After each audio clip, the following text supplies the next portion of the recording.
देश की राजनीति में एक बार फिर बड़ा सवाल गूंज रहा है। क्या भारत में अब यूनिफॉर्म सिविल कोड बहुत जल्द लागू होगा?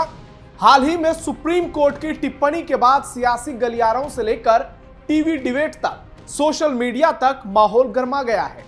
समर्थक इसे एक देश एक कानून की दिशा में बड़ा कदम बता रहे हैं, तो विरोध करने वाले इसे धार्मिक पहचान और परंपराओं से जुड़ा संवेदनशील मुद्दा बता रहे हैं और आजादी पर हमला बता रहे हैं।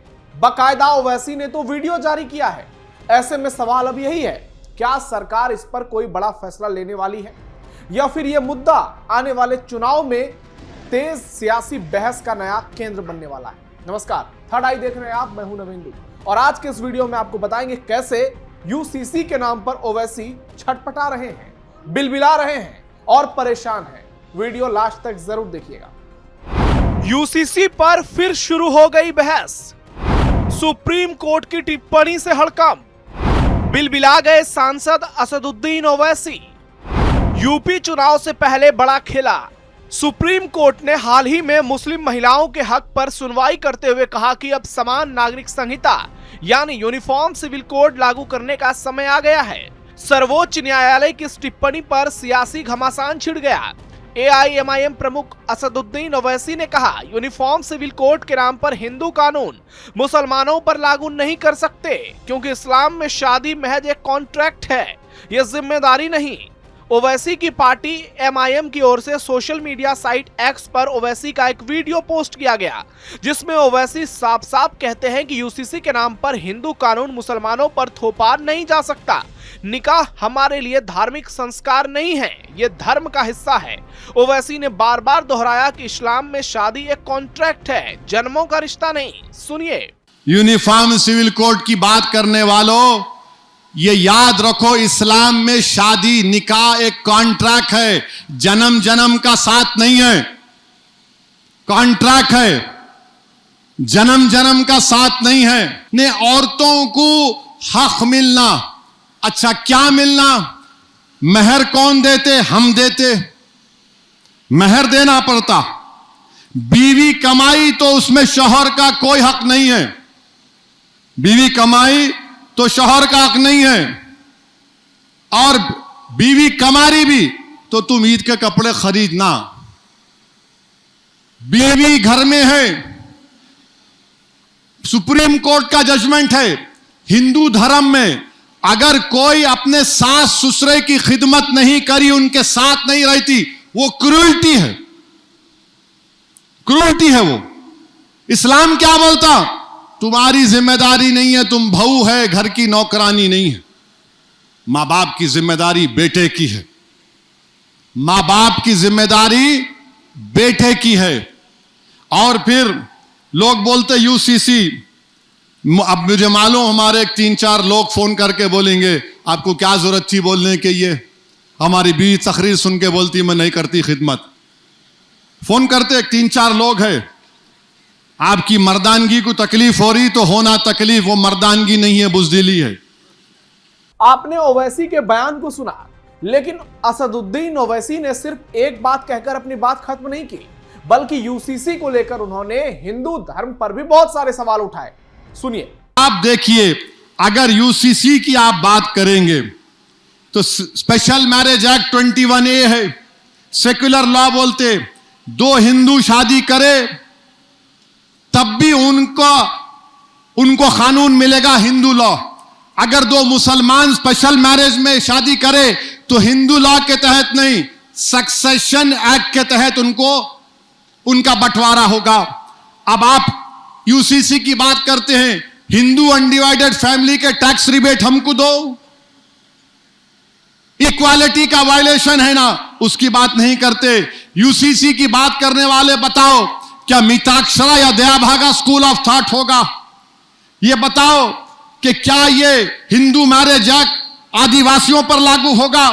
और फिर जो बोलते नहीं रिचुअल, हमारे पास निकाह जो है वो हमारे दीन का हिस्सा है,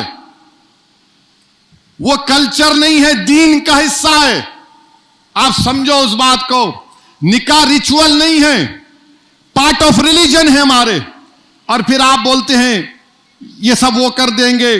अब आप हमको ये बताओ कि अगर मैंने कह दिया ससुराल में जाके खिदमत नहीं करे तो क्रूरटी है।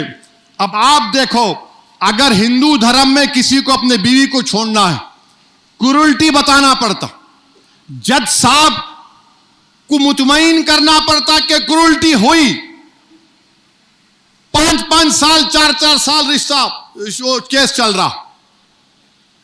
एक चीफ मिनिस्टर है भारत के,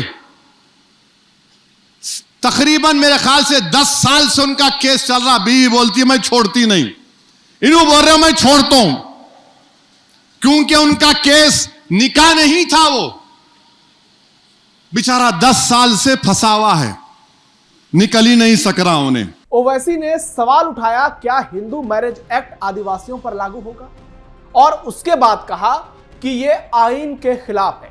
यानी ओवैसी के मुताबिक यूसीसी मुसलमानों को प्रताड़ित करने के लिए लाया जा रहा है। सुनिए। हम आपको यह बता रहे हैं कि इर्रिट्रीवेबल ब्रेकडाउन हुआ तो आपको सुप्रीम कोर्ट जाना पड़ता, और आप यूनिफॉर्म सिविल कोड के नाम पर हिंदू लॉ मुसलमानों पर मुसल्लत नहीं कर सकते।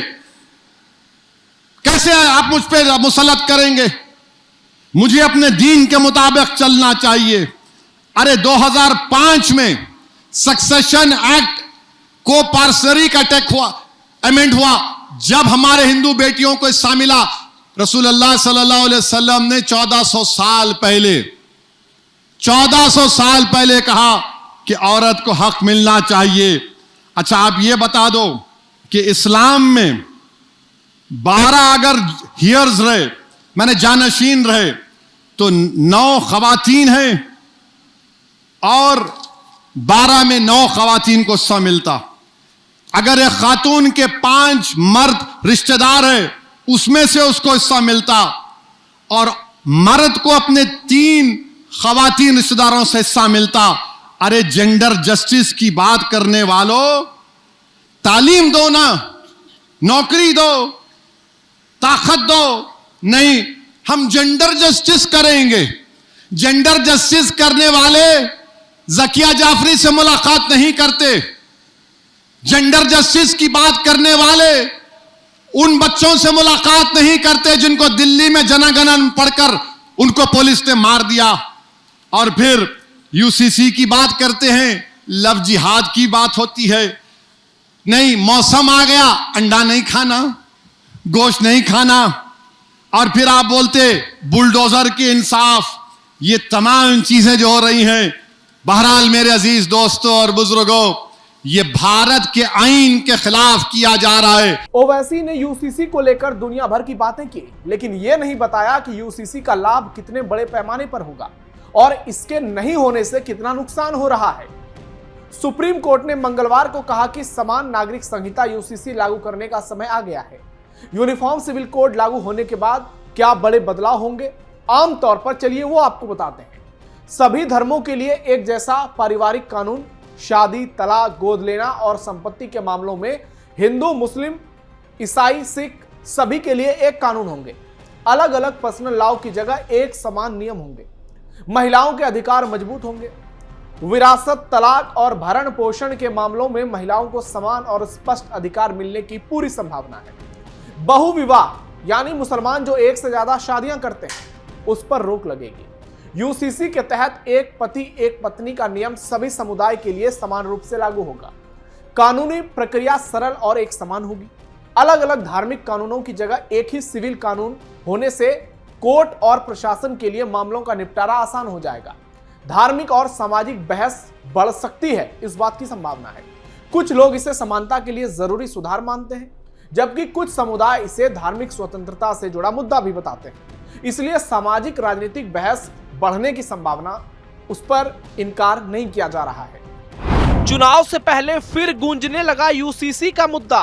भारत में यूसीसी का मुसलमान नेताओं और संगठनों द्वारा इसलिए विरोध किया जा रहा है क्योंकि ओवैसी जैसे नेताओं का कहना है कि भारत का संविधान हर धर्म को अपने पर्सनल लॉ, शादी, तलाक, विरासत आदि के नियम के मुताबिक चलने की आजादी देता है। मुस्लिम संगठनों का मानना है कि उनका पर्सनल लॉ शरीयत पर आधारित है और यह उनकी धार्मिक पहचान का हिस्सा है। इसलिए उन्हें डर है कि यूसीसी लागू होने से उनकी परंपराएं और धार्मिक कानून कमजोर हो जाएंगे।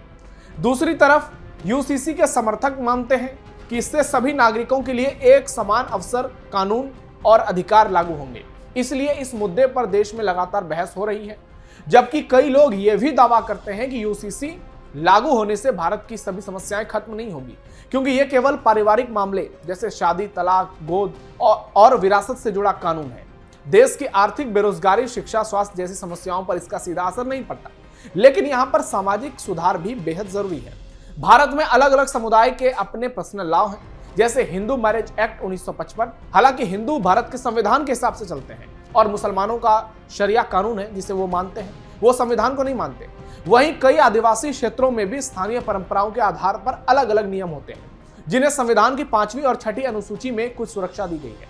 इसलिए माना जा रहा है कि अगर यूसीसी लागू होता है तो आदिवासी समुदाय भी इसका विरोध कर सकता है, वो अपने कानूनों की रक्षा के लिए मांग कर सकते हैं। कुल मिलाकर यूसीसी का उद्देश्य मुख्य रूप से समान नागरिक संहिता और लैंगिक समानता लाना है, लेकिन यह देश की हर सामाजिक राजनीतिक समस्या का समाधान नहीं है। अब देखना यह होगा कि यूसीसी पर सरकार क्या फैसला लेती है। संसद में आंकड़े सरकार के पक्ष में हैं। वैसे भारत में गोवा और उत्तराखंड में यूसीसी लागू है। उत्तराखंड में हाल ही में लागू हुआ है। पुष्कर सिंह धामी की सरकार वहां जबरदस्त फॉर्म में बैटिंग कर रही है। लेकिन यूपी बंगाल चुनाव से पहले यूसीसी ने एक बार फिर से माहौल बनाना शुरू कर दिया है। अभी कुछ महीनों में पश्चिम बंगाल, असम जैसे राज्यों में चुनाव होने हैं। तमिलनाडु, केरल में फिर होंगे।